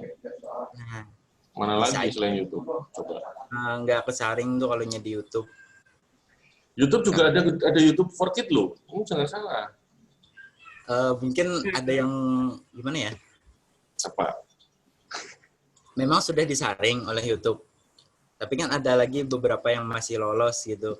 Yang yang nggak terlalu, ya anggap aja nggak terlalu vulgar lah misalnya gitu. Kalau kita sayang sama keluarga kita pasti memberikan yang terbaik kepada keluarga kita. Oh, kan gitu nih. Jadi kamu sebagai anggota keluarga, kewajiban kamu adalah memberitahu keluarga kamu untuk bisa mendapatkan informasi yang pas buat mereka. Dan filter-filternya tentunya. Gitu, Sul. Jadi memang susah kalau ini regulasi pemerintah itu nggak bisa sendiri. Sumpah tadi kan sama Kak Mariam Barata sudah bilang tadi, dari Dirjen Aptika sudah bilang, kita memang nggak bisa sendirian. Gitu. Kita harus bareng-bareng gotong royong. Dia udah bilang kayak gitu. Itu resmi dari kementerian udah bilang kayak gitu. Kalau kita nggak bareng-bareng dengan rakyat dan komunitas semuanya yang ada di Indonesia, mendukung program pemerintah yang berjalan, ya pasti satu periode nggak selesai. Kayak gitu, so ya. Ini kamu sekarang harus kritis itu ngerti juga, tambah ilmu tentang wawasan tentang birokrasi dan pemerintahan yang ada di Indonesia. Jadi semua regulasi-regulasi dikeluarkan oleh pemerintah juga pasti ada kajiannya, ya kan? Nggak mungkin itu nggak dibuat tanpa kajian. Semuanya pasti sudah dikaji sesuai dengan zamannya sekarang. Tinggal bagaimana perjalanannya dan ada masukan-masukan dari masyarakat terkait itu, biar lebih baik lagi tentunya. Gitu, mungkin ada yang terakhir ini kelihatannya Kak Ulfi Fatim Demak. Nah, Kak Ulfi izin bertanya, monggo Kak Ulfi. Terima kasih Kak Ardo. Yes, silakan. Yang Kak Ardo dan Pak dari Kominfo, mohon izin bertanya Kak, seperti ini. Saya itu kasihan sekali sama teman saya yang akun Instagram, Facebook, seperti akun-akun itu loh Kak, dihack sama orang lain. Nah, ini kan tadi Kak Ardo bilangnya tupok kita itu harus bisa menempatkan diri kita sebagai tupoksi apa di sana, atau sebagai rakyat jelata, atau sebagai apa, seperti itu. Nah, kalau saya melihat teman saya yang seperti itu, bagaimana Kak? Saya harus apa? Dan gimana ya Kak, mengatasi pembajakan seperti negeri kita itu bersikap seperti apa. Kemudian yang kedua, melihat banyaknya akun yang sering itu loh Kak, merepost dari postingan orang lain. Nah, itu kan mereka memanfaatkan untuk kepentingan pribadinya. Nah, itu sebenarnya itu ada di hukum ITE itu benar ditegakkan atau enggak Kak? Terima kasih. Oke. Ini nanya tentang, kalau saya sih netizen jelata. Saya ini netizen jelata. Jadi apa ya? kalau kita sebagai teman ya kita kasih tahu sebatas yang kita tahu. Ya, dalam artian tidak ada salahnya kita memberitahu informasi yang kita tahu kepada teman atau saudara kita. Karena kan yang kita bisa kan itu kalau menurut saya, ya kan. Tapi kembali lagi sih sebenarnya kan kalau kita mau seperti itu kan berarti kita harus keluar effort nih, ya. Kalau di masa-masa sekarang ini mau ngeluarin effort itu susah. Karena apa nanti pasti ditanya terus dikejar, terus suruh tanggung jawab. Biasanya pada malas kalau sekarang ini. Tapi monggo sih, itu kalau kita tahu tentang hal yang baik pasti ya kita sampaikan. Ya, kalau itu hal yang buruk ya kita sampaikan, jangan kayak gitu deh nanti ada undang-undang seperti ini. Tapi lebih detailnya jawaban dari Kak Bro pastinya, monggo. Kak Bro, Oke. undang-undang ITE ini. Wah, yang pertama dulu tadi menempatkan diri sebagai apa, kan? Menempatkan diri sebagai apa? Teman, Nah, kelihatan buat akun Facebook atau itu ke-hack terus seperti itu, Kak. Itu berarti ada yang sayang atau ada yang ngefans, kan gitu. Di sana dulu ya banyak yang ngefans. Ya bukan fansnya, Kak. Pernah juga saya.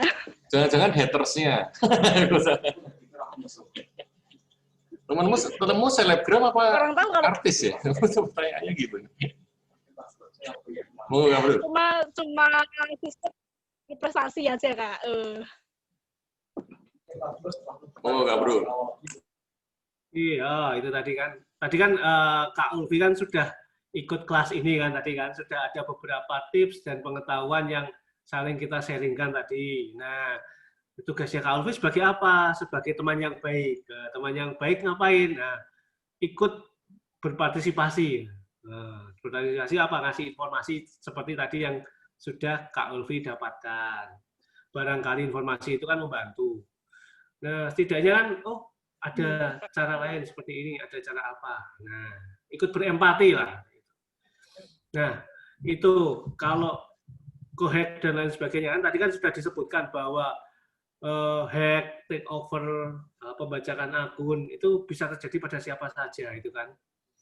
Nah, itu tadi di mana kita menempatkan, ya kita tempatkan sebagai kita adalah temannya, teman dia, kan. Kita kasih informasi. Seperti tadi, itu.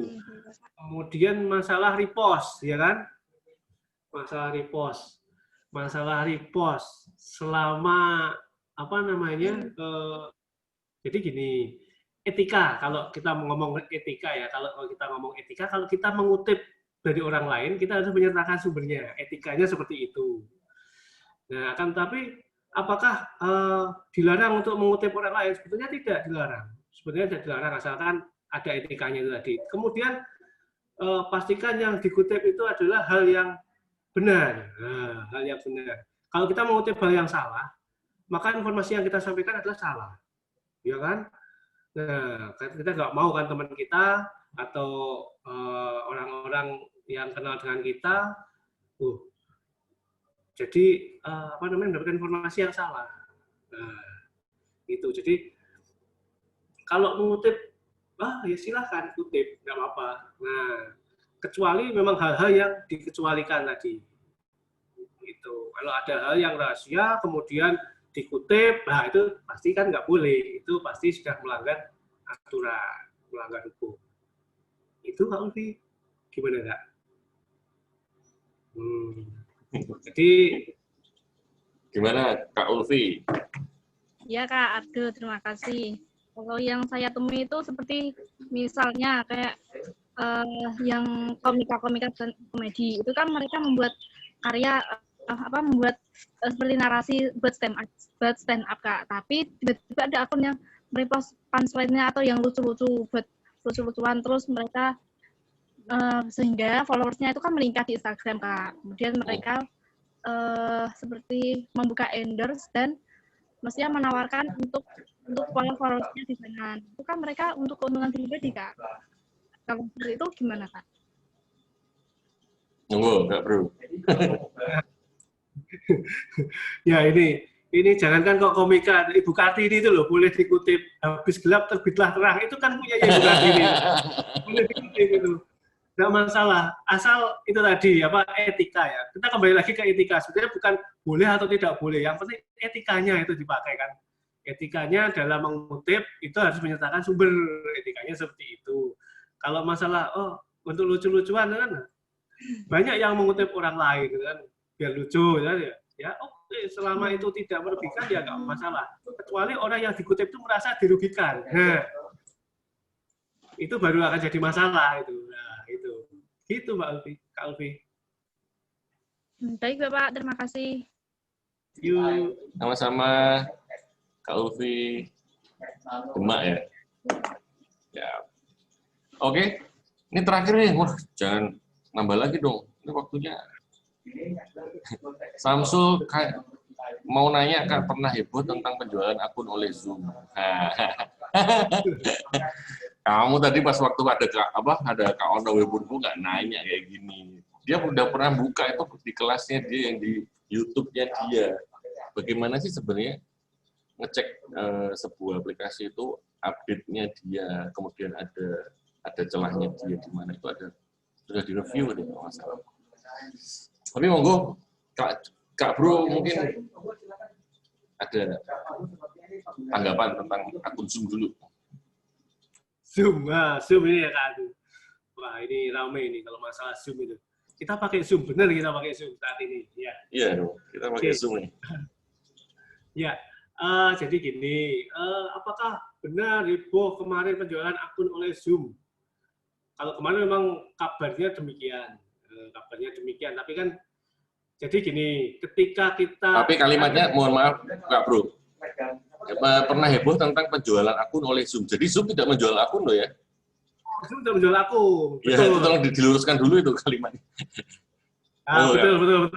Kalimatnya bersayap ini. Nah, jadi Zoom memang tidak menjual akun. Yang menjual akun adalah oknum, ya kan, oknum. Nah, oknum. Apakah itu betul? Kalau kemarin heboh seperti itu, konon katanya seperti itu. Tapi jadi gini, yang perlu kita perhatikan adalah ketika kita menggunakan Zoom ada dua pilihan. Kita daftar sendiri dan kita pakai single sign on. Nah, single sign on itu apa? Single sign on itu kalau kita sign on pakai akun Google gitu kan. Nah, itu namanya single sign on. Loginnya pakai Google, pakainya Zoom untuk digunakan di Zoom. Nah, itu akunnya tersimpan di mana? Tersimpan di Google, bukan di Zoom. Nah, jadi jika ini kita ngomong jika itu terjadi, itu tidak akan ikut terjual kecuali bridge-nya ada di Google. Seperti itu. Jadi kalau kita menggunakan single sign on, itu kredensial kita, akun kita itu akan ada di servernya pemilik single sign on-nya, Google dan teman-temannya. Ketika kita pakai akun kita daftar di Zoom, maka Zoom sebagai pengampu dari akun tersebut. Dulu itu malah ramainya bukan penjualan akun Zoom sih. Dulu itu Zoom bombing yang ramai itu. Zoom bombing. Nah, itu yang ramai. Lebih heboh daripada penjualan akun oleh oknum. Itu. Mungkin itu Kak Ardu. Ya. Ada soalnya sekarang ini kita pakai aplikasi Zoom. Ya, sebenarnya boleh bisa dicek sih. Kalau yang pakai laptop sebelah kiri itu ada huruf I pojok kiri atas, itu meeting information, sebelahnya lagi ada centang tanda shield hijau warna centang gitu. Itu juga ada encryption-nya juga sudah. Jadi kita ngelakuin gelar saka milenial ini juga dengan Zoom juga pertimbangan lah, mesti nggak mungkin kita juga di samping servernya juga ya. Soalnya kemarin ada pemateri kebetulan dia lagi di Melbourne, ya kita ngobrol di Zoom juga, jadi normal gitu ya. Karena beberapa ada server juga kan Zoom di Australia gitu. Jadi lebih nyaman. Kira-kira, terakhir ini boleh ya Kak Bro, apa gimana? Kak Bro sudah? Sampai pagi Kak? Sampai pagi. Ayo Kak. Kak Ardu yang Kak. Saya yang KO. Oke. Soalnya kan habis ini masih ada fundamental pramuka ya. Giat wajib ya guys. Ini penting ini. Jadi nanti jangan lupa nih. Izin bertanya Kak Ahmad Ilham Saputra. Mana nih Kak Ahmad? Halo Kak. Kamu ini ya? anonymous atau gimana? Kita ngomongnya udah Bukan. mulai. Kamu nggak nyalain kamera itu anonymous. Maaf Kak, apa ini? Sinyalnya lagi low. Oke. Silakan. Maaf sekali, baru kali ini. Ini ada pertanyaan. Kemarin saya mendapatkan email Kak dari pihak luar yang tidak saya kenal. Nah, padahal saya sangat sensitif sekali sama data pribadi. Bahkan Facebook. Beneran kan sinyalnya jelek tuh. Dibilangin kamu. Harusnya tadi nggak usah ngomong kalau sinyalnya jelek. Bismillah gitu dulu dong. Ya, kayak Kak Ulfi ini pede aja dia kan. Dalam rumah sinyalnya juga bagus-bagus aja. Gitu. Oke, ini ada yang keskip nih kasihan. Septiadi Nugraha. Oh Kak. Saya agak siwer ini tadi guys. Kelewat jadi. Di-unmute dulu Kak. Kak Septiadi. Halo. Monggo Kak. Jelas Kak? Ya, jelas. Jadi gini, kan kemarin lagi booming masalah data bocor ya. Kemarin Tokopedia ya. Terus kemarinnya lagi sebelumnya ada Bukalapak. Terus yang baru-baru ini ada bocor data pemilih KPU ya. Lihat di postingan di web juga ada gitu lah. Itu yang saya pertanyakan, keamanan dari sistemnya di Indonesia itu untuk menjaga kerahasiaan data dari penduduk itu gimana? Dah, sekian. Ahlinya ahli, core of the core ya kan, itu bukan di Kak Bro ya. Ingat ya, ini jangan terus semuanya terus dilempar ke Kak Bro nih. Kak Bro itu tupoksinya terbatas ya kan. Kalau tadi Kak Septiadi Nugraha kan pakai keki kan berarti kan tahu nih ada batasan-batasan tupoksi dari tiap bidang. Monggo Kak Bro. Secara umum aja nggak apa-apa Kak. Monggo Kak Bro.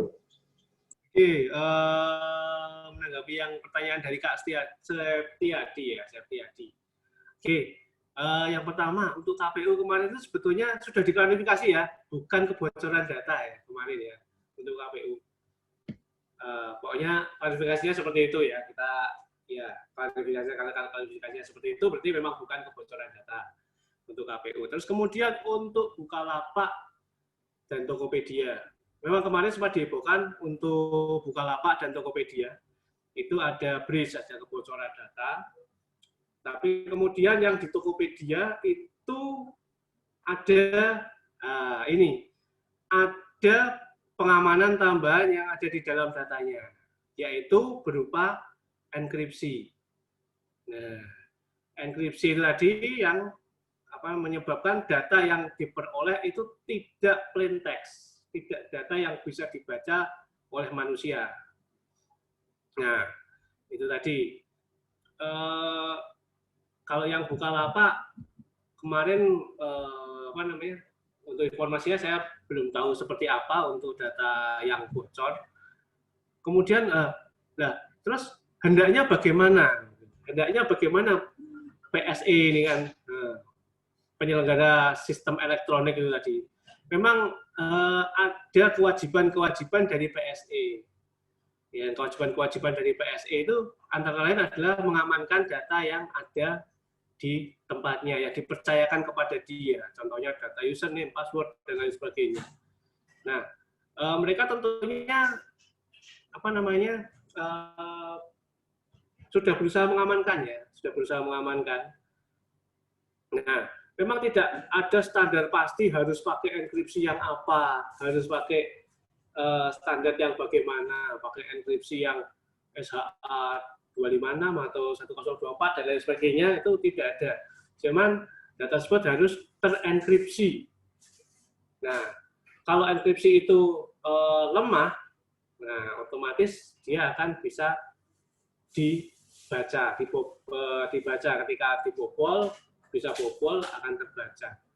Nah, dari sistem sistem elektroniknya sendiri, hendaknya itu pengelola sistem elektronik, penyedia layanan sistem elektronik itu mengupdate layanannya masing-masing secara periodik. Itu. Jadi ada celah apa ditutup, ada celah apa gitu. Biasanya akan ada biasanya ada event ini namanya bug hunt. Hunting bug gitu. Ketika dia menemukan bug dilaporkan, kemudian bug itu ditutup.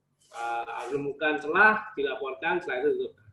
Seperti itu biasanya dilakukan oleh penyelenggara sistem elektronik. Itu digunakan untuk meningkatkan ininya mereka pelayanan mereka dan menjamin keamanannya mereka. Itu mungkin secara garis besarnya Kak Septiadi. Gimana Kak Septiadi? Oke nggak? Oke. Oke ya Kak Septiadi? Ya, semoga puas. Kalau Anda puas, kita lemas. Oke, ini tadi yang terputus tadi akhirnya tulis di chat. Maaf saya sampaikan lewat chat Kak, kemarin saya dapat email dari pihak luar yang tidak saya kenal. Padahal kalau masalah data pribadi saya sensitif sekali. Bahkan di akun FB data pribadi saya samakan. Loh, ya. dari itu hal apa yang perlu kita perhatikan atau kiat-kiat agar data kita tidak tersebar supaya kita bisa lebih berhati-hati dalam bermain sosial media. Monggo, Kak Bro.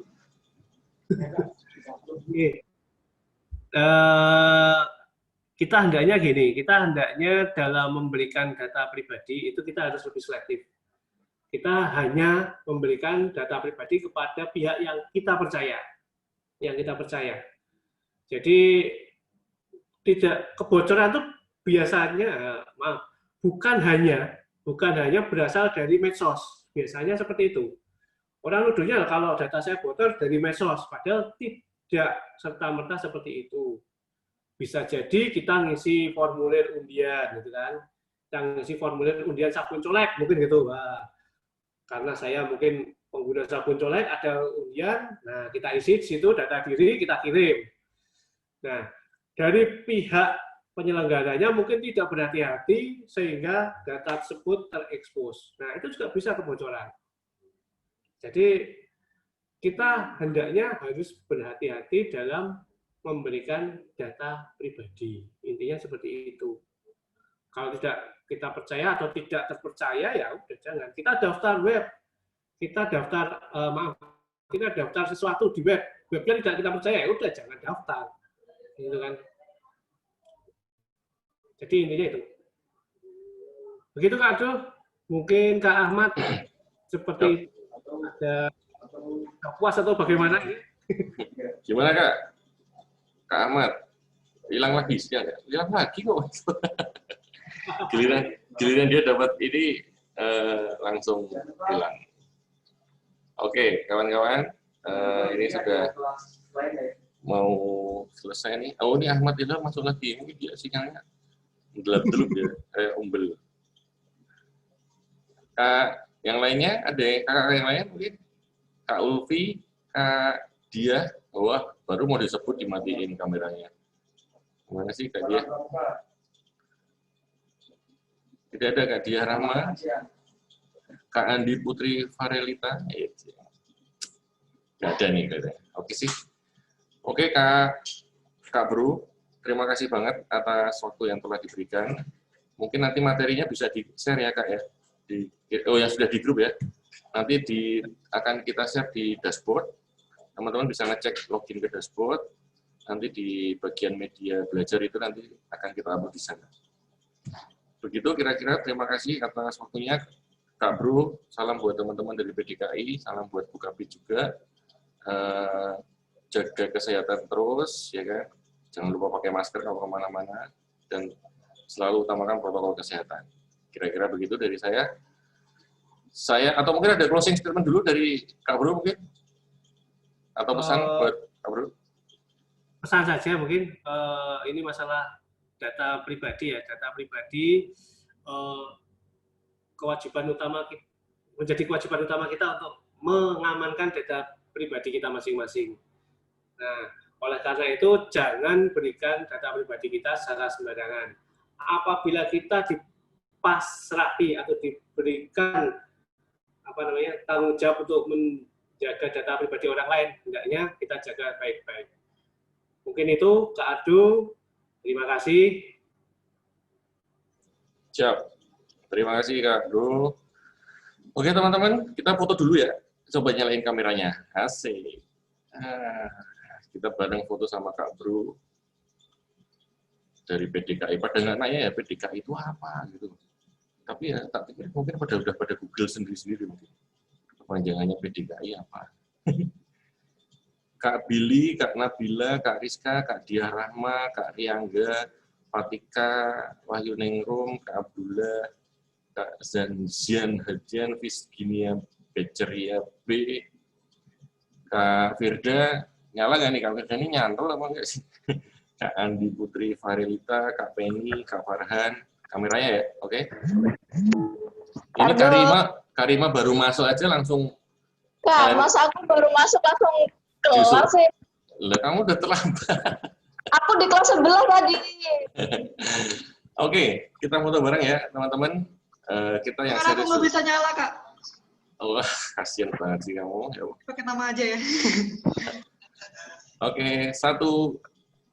Ini loh kayak Farhan dulu. Ya kan? Set. Farhan. 1, 2, 3.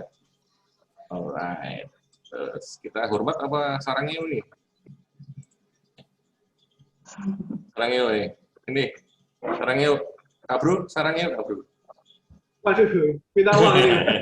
Sarangnya ini. Anak kekinian. 1, 2, 3. Alright. Oke. Terima kasih kakak semua. Jangan lupa kita ada kelas fundamental kepramukaan habis ini ya. Jaga kesehatan terus. Bila taufiq wal hidayah. Wassalamualaikum warahmatullahi wabarakatuh. Salam pramuka. Waalaikumsalam warahmatullahi wabarakatuh.